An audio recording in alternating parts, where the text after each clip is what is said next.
අද අපි කතා කරන්න යන්නේ අපිට නිතරම අවශ්‍ය වෙන පැටර්න් එකක්.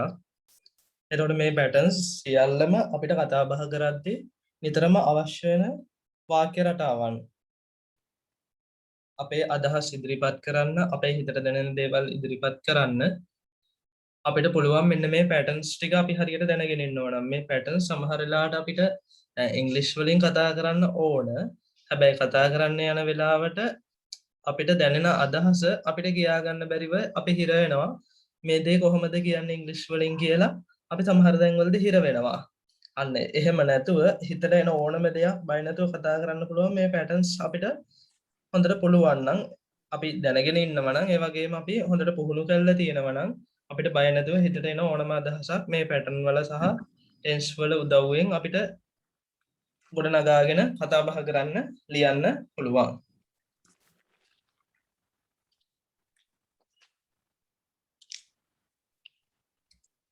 I am sure. අද අපි කතා කරන්න යන පැටර්න් එක ඒක.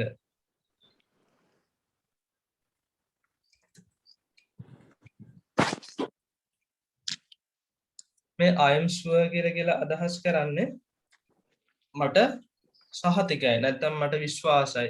මම හරියටම දන්නවා. මට sure ඔන්න ඔය වගේ අදහස දෙන්න තමයි අපි මේක පාවිච්චි කරන්නේ.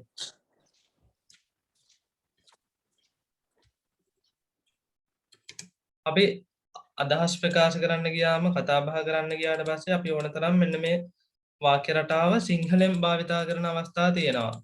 යම් දෙයක් හරියටම අපිට විශ්වාස නම් මෙහෙම වේවි කියලා අපි අන්නේ අදහස ඉදිරිපත් කරන්නේ මෙන්න මේ I am sure කියන පැටර්න් එක පාවිච්චි කරලා. අපි මේක එක්ක වාක්‍ය කිහිපයක් ගොඩනගලා බලමු.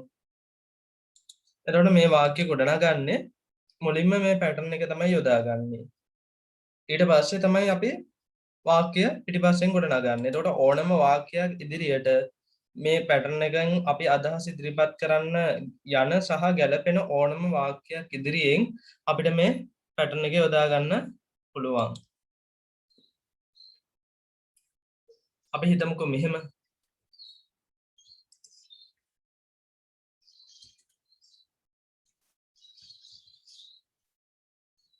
මට සහතිකයි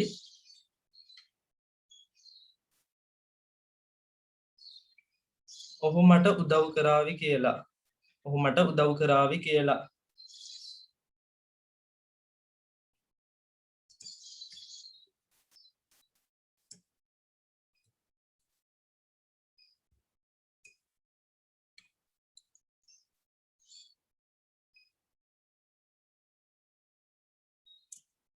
එතකොට අපි මේ කියලා කියන අදහස දෙන්න අපි කලින් පාවිච්චි කරා that කියලා පැටර්න් එක.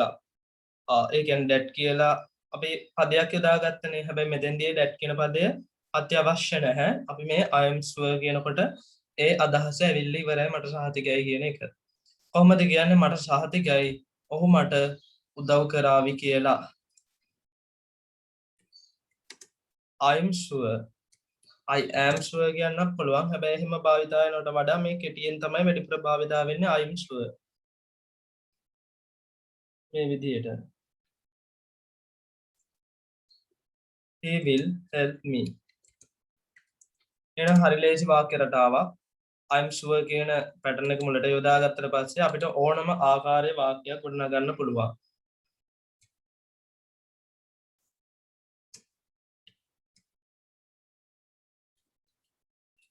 එතකොට මේ සහතිකයි කියන අදහස අපි ගත්තට මේකට මට විශ්වාසයි මම හරියටම යමක් දන්නව නම් හරියටම යමක් අපි අනුමාන කරනව නම් අන්න ඒ වගේ අවස්ථාවන් වලදී තමයි අපි මේ I am sure කියන එක පාවිච්චි කරන්නේ.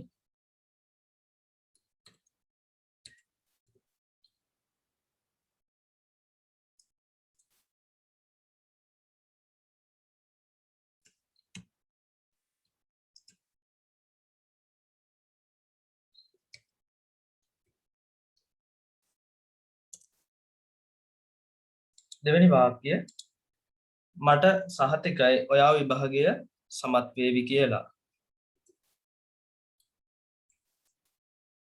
I'm sure you will pass the exam.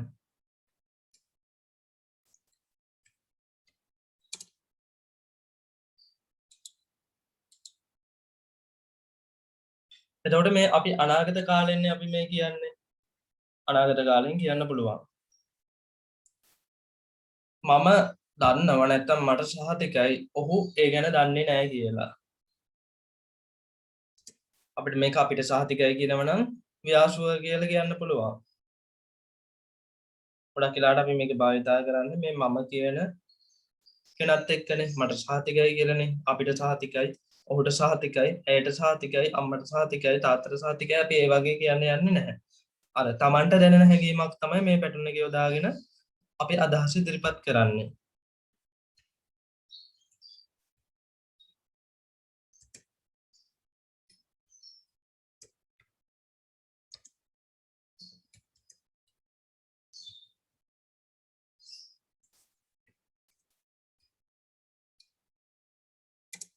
මට සහතිකයි ඔහු මේ බව දන්නේ නැහැ කියලා.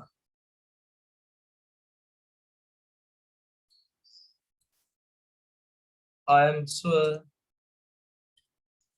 he doesn't.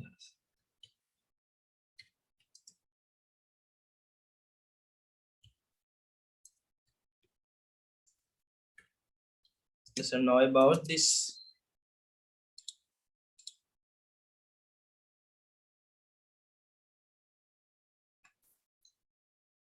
මට සහතිකයි ඇය සාදයට මට ආරාධනා කරાવી කියලා. අපි ටිකක් දිග වාක්‍යයක් ගමුකෝ.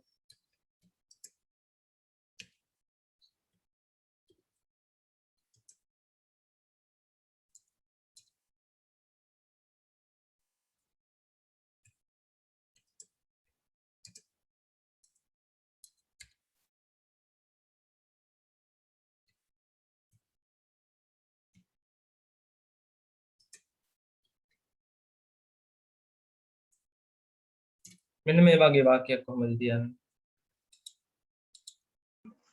I am sure she will invite to me the party. ඔව්. She will invite to me. to නැති වුණත් කමක් නැහැ. She will invite me.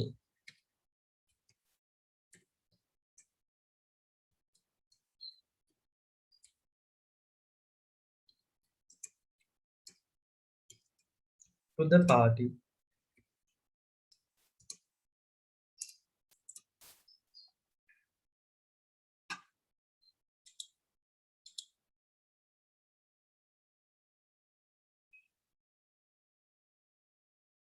අපිට දැන් මොනවා හරි සුබ ආරංචියක් තියෙනවා. අපි කියනවා අනිවාර්යෙන් මේ දේ ඇහුවොත් මේ දේ දැනගත්තොත් එයා ගොඩක් සතුටු වේවි.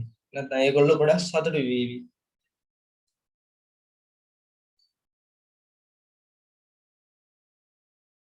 ඒගොල්ලෝ නැත්නම් එයාලා අපි එයාලා කියලා ගමුකෝ. නැත්නම් ඕන් කියලා.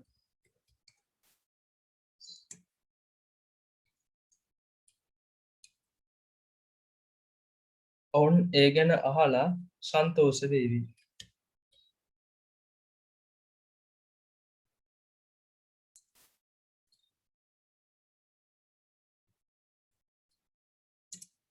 මේ වගේ වාක්‍යයක් කොහොමද ගොඩනගන්නේ?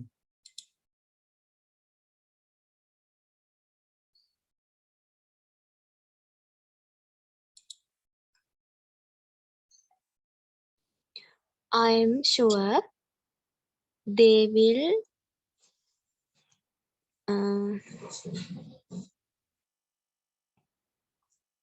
will pleasure that. ඔව් ඒ අදහස හරියි. හැබැයි අපි මේ වාක්‍ය තව ටිකක් වෙනස් කරමු.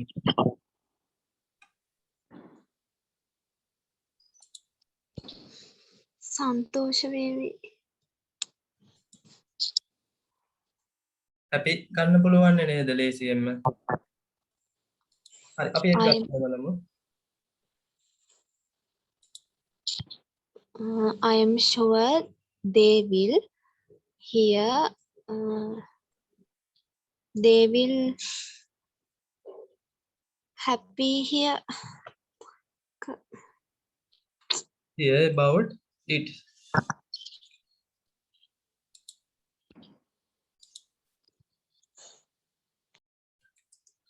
ඔව් හොඳයි. එතකොට I am sure they will අපි සතුටු වෙනවා කියලා කියනවා නම් they will happy ද ගන්නෙ they will be happy the? They will be. ඔව් අන්න හරි they will be happy. දැන් මේ ගැන ආරංචි වෙලා නැත්නම් මේ ගැන අහලානේ ඒගොල්ලෝ සතුටු වෙන්නේ. අන්න ඒක නිසා අපිට මේක තියන්න පුළුවන් to යොදලා to hear about ගැන it. ඒ ගැන අහලා නැත්නම් ඒ ගැන අහුවට පස්සේ කියන අදහසනේ. නැත්නම් ඒ ගැන අහන්නට ඔවුන් සතුටු වේවි. ওই වගේ අදහසක් එන්නේ. එතකොට මේ to කියන පත්‍ය අරගෙන අපි මේක ගොඩනගන්නේ ඒගොල්ලෝ මේක අහලා සතුටු වේවි කියන අදහස දෙන්න.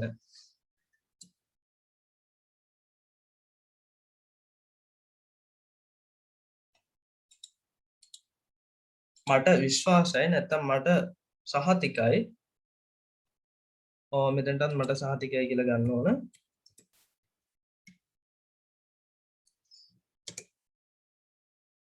අපි තව වාක්‍යයක් ගමු. මට සහතිකයි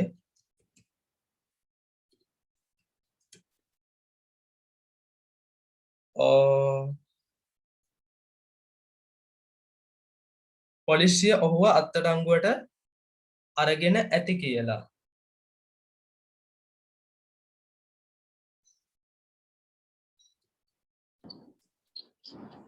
I am sure the police will arrest him. ඒ වාක්‍යයත් හරි. හැබැයි ඔයා අදහස් කරන්නේ මේ අනාගතේ පොලිසිය ඔහුව අත්අඩංගුවට ගනීවි කියලා තමයි මට සුවර් කියලා කියන්නේ. දැන් අපි කියන්න ඕන ඒකත් හරි. ඒ වාක්‍ය සම්පූර්ණයෙන් හරි. අපි කියනවා මෙහෙම. මට සහතිකයි පොලිසිය ඒ හොරා අත්අඩංගුවට අරගෙන ඇති. දැන් මේ වෙනකොටත් පොලිසිය ඔහු අත්අඩංගුවට අරගෙන ඇරෙස්ට් කරලා තියෙන්නේ. එතකොට past tense නේද හමුදුරනේ? ඔව් ඒක තියන්න ඕනේ past tense වලින් නෑ present වලින්. හැබැයි present perfect වලින්. ඇයි? යමක් කරලා තියෙනවා කියලා අදහසන දෙන්නේ.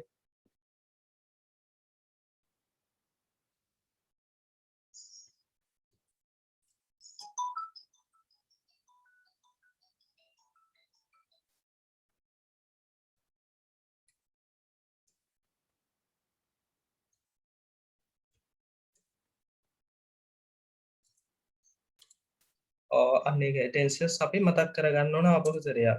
අපි කියනවා මෙහෙම. පොලිසිය ඔහුව අත්අඩංගුවට ගන්නවා කියලා කොහොමද කියන්නේ?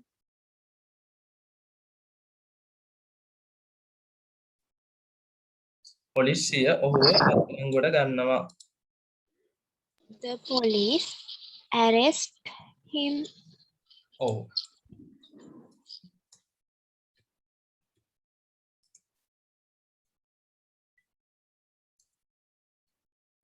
The police arrest him. පොලිසිය ඔහුව අත්අඩංගුවට ගත්තා. The police arrested him. ඔව්.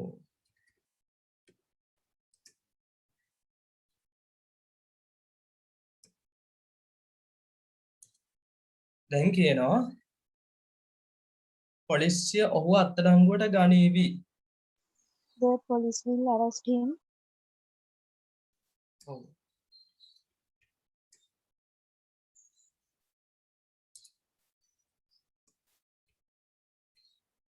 ඔන්න ඔක තමයි ඒ කියන්නේ ප්‍රධානම වාක්‍ය රටාවන් තුන simple present, simple past, simple future. දැන් අපි කියනවා පොලිසිය ඔහුව අත්අඩංගුවට ගන්න ගමන් ඉන්නවා. සාමාන්‍යයෙන් ඒක අර යම් වෙලාවක් සිද්ධ කරන දෙයක් නෙමෙයි. හැබැයි අපි මේ වාක්‍ය ගොඩනගා ගන්න ඕන නිසා අපි ඒක මෙතෙන්ට ගමු කියමුකෝ.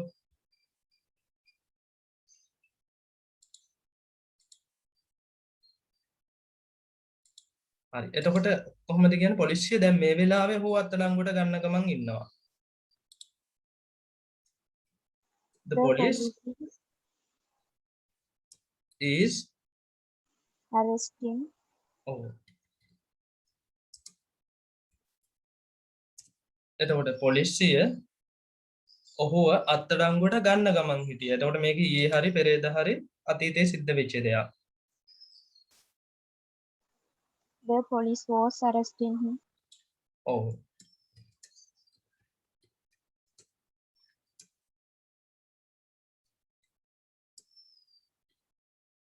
ඊළඟට පොලිසිය ඔහුව අත්අඩංගුවට ගන්න ගමන් ඉඳීවි. මේක හෙට හෝ අනිද්දා අනාගතයේ සිද්ධ වෙන දෙයක්.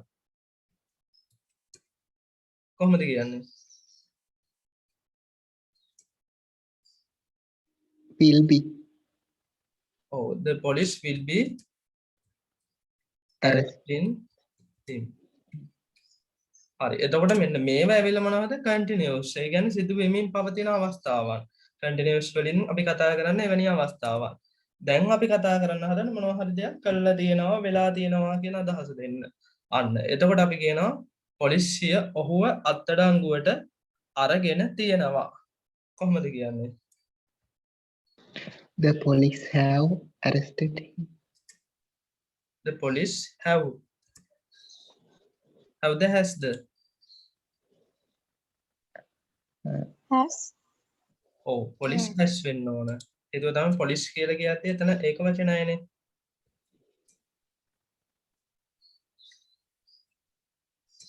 The police has arrested him. එතකොට දැන් පොලිසිය ඔහුව අත්අඩංගුවට අරගෙන තිබුණා. දැන් ගිය මාසේ පොලිසිය ඔහුව අත්අඩංගුවට අරගෙන තිබුණා. එතකොට පොලිසිය ඔහුව අත්අඩංගුවට අරගෙන තිබුණා කියන්නේ කොහොමද? the police had arrested him. The police has අවස්ථාව had වෙනවා. එතකොට the police had arrested him. පොලිසිය ඔහු අත්අඩංගුවට අරගෙන තියේවි. දැන් මේ තාම හොරා නිදැල්ල ඉන්නේ. අපි කියනවා පොලිසිය ලබන සතිය ඔහු අත්අඩංගුවට අරගෙන තියේවි. කොහොමද කියන්නේ? The police The police will have will have arrested him. ලබන සතිය නම් next week. අන්න. ඔන්න ඔය විදිහට තමයි අදහස් ඉදිරිපත් කරන්නේ. ඊට පස්සේ අපි කිව්වොත් මෙහෙම මේ දැන් පොලිසිය ඔහුව මේ අත්අඩංගුවට ගන්න ගමන් ඉඳලා තියෙනවා කියන අදහස දෙනවා නම් කොහොමද කියන්නේ? එහෙම සාමාන්‍ය වාක්‍ය ඉදිරිපත් කරන්නේ නැහැ මෙන්න මේ arrest කියන verb එක අරගෙන. හැබැයි අපි අර රටාව අඳුර ගන්න කතා කරොත් කොහොමද කතා කරන්නේ එතකොට? පොලිසිය ඔහුව අත්අඩංගුවට ගන්න ගමන් ඉඳලා තියෙනවා. The police The police has been ඊට පස්සේ arresting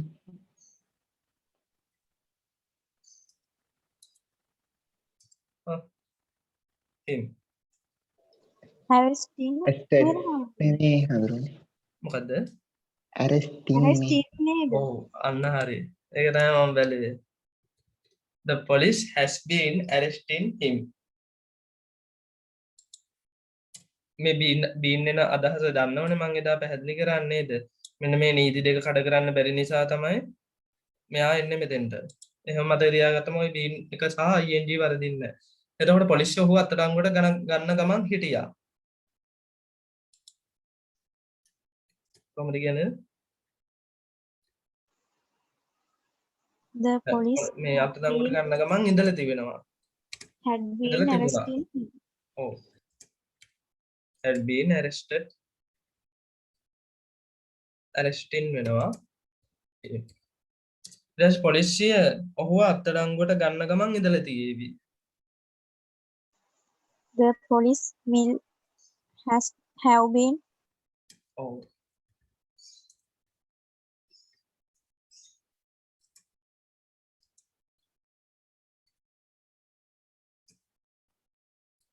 The police will have been arresting him. එහෙනම් මෙන්න මේක තමයි active voice වාක්‍ය රටාව නේද? මෙතන වාක්‍ය රටා 12ම තියෙනවා. එහෙනම් මේවා present, මේවා past, මේක future. හැම එකම present, past, future කියන අවස්ථා තුන තියෙනවා. වාක්‍ය රටා හතරයි තියෙන්නේ. simple, continuous, perfect continuous කියන අවස්ථා. එහෙනම් හරි ලේසි වැඩක් නෙමෙතන තියෙන්නේ නේද? අපි එතකොට මෙතනින් මොකක්ද ගන්නෙ? පොලිසිය ඔහුව අත්අඩංගුවට අරගෙන තියෙනවා කියලා මට ෂුවර් කියලා අපි කියනවා. මට ෂුවර් නැත්නම් මට සහතිකයි පොලිසිය ඔහුව අත්අඩංගුවට අරන් තියෙනවා. එතකොට කොහොමද අපි මෙතනින් මොන වාක්‍යද ගන්නෙ?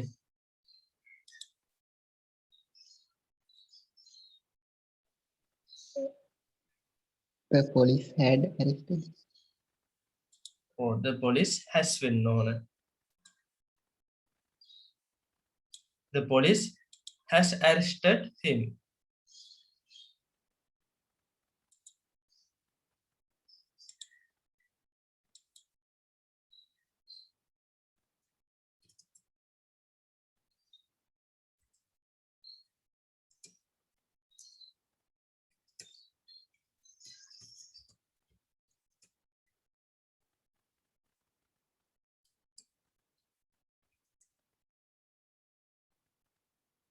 හරි. එහෙමනම් මේ වාක්‍ය රටාව පැහැදිලි නේද? මෙන්න මේ විදිහට අපිට ඕනම වාක්‍යයක් ගොඩනගන්න පුළුවන් මේ පැටර්න් එක භාවිතා කරලා.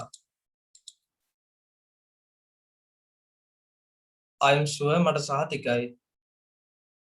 එතකොට අපිට වාක්‍ය ගොඩනගන්න පුළුවන් මට සහතිකයි ඔහු මට උදව් කරાવી කියලා. I'm sure he will help me. මට සහතිකයි ඔයා විභාගයේ සමත් වේවි කියලා. I'm sure you will pass the exam. මට සහතිකයි ඔහු මේ ගැන දන්නේ නැහැ කියලා. I'm sure he doesn't know about this. මට සහතිකයි ඇය සාදයට මට ආරාධනා කරાવી කියලා. I am sure she will invite me to the party. මට සහතිකයි ඔවුන් ඒ ගැන අහලා සන්තෝෂ වේවි කියලා. නැත්නම් සතුටු වේවි කියලා. I am sure they will be happy to hear about it. මට සහතිකයි පොලිසිය ඔහුව අත්අඩංගුවට අරගෙන ඇති. අපිට ඔන්න එකතු කරන්න පුළුවන් ඇති කියලා. I am sure the police has arrested him.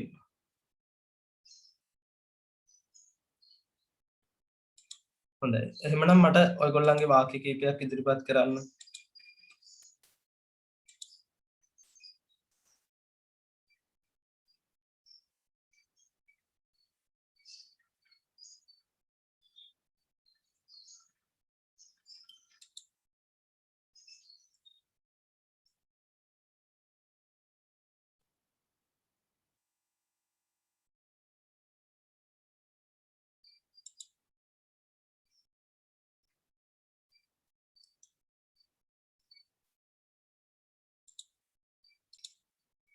අපි කියනවා මෙහෙම. මට සහතිකයි ඔහු මට බොරු කිව්වා කියලා.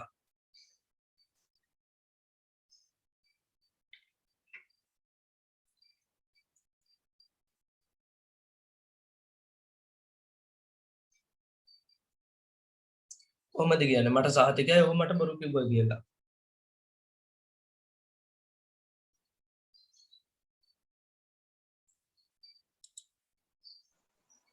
I'm sure he told lie me.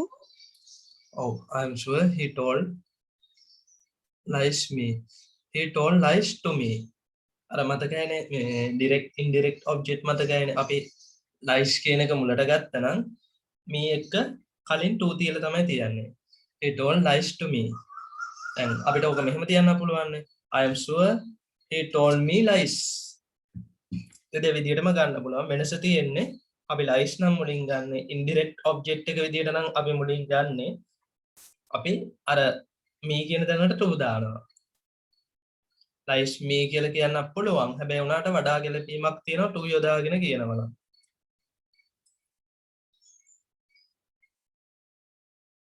තව එක වාක්‍යයක් ඉදිරිපත් කරන්න බලන්න.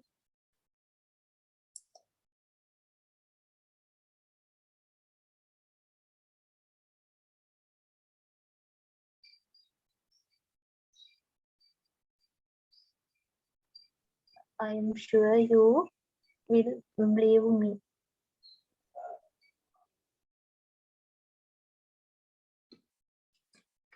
පැහැදිලි නෑ ඒක.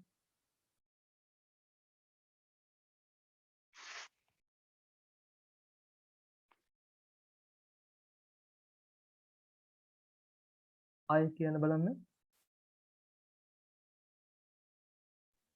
I am sure you will believe me.